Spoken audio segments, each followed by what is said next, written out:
हे friend, नमस्कार, जय Jagannath, welcome to mister mini vlog. तो फ्रेंड्स, ये मेरे भतीजा ब्रेड पे जाम लगा रहा है मेरे लिए। तो फ्रेंड रेडी हो गया, मैं अब खा के निकल जाऊंगी कोचिंग क्लास के।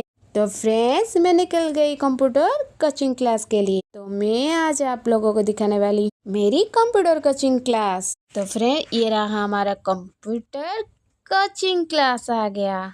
तो चलो मेरे साथ, मैं आज आपको अंदर का व्यू दिखाऊंगी। तो ये रहा हमारा क्लास, जहाँ पे मैं कंप्यूटर कोचिंग क्लास के लिए जाती हूँ। तो फ्रेंड्स, ये रहा हमारा थ्योरी रूम एंड ये रहा हमारा प्रैक्टिकल रूम। तो फ्रेंड, मैं अब प्रिंट आउट सीख रही हूँ। फ्रेंड, अब टाइम हो गया, मैं घर जाऊंगी।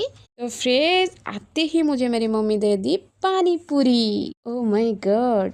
तो फ्रेंड, आई कैन वेट। मैं खाने वाली हूँ पानी पूरी। फ्रेंड, मैं खा ली पानी पूरी। आप लोग को गुड नाइट। फिर मिलेंगे नेक्स्ट वीडियो में। जय जगन्नाथ, लव यू ऑल।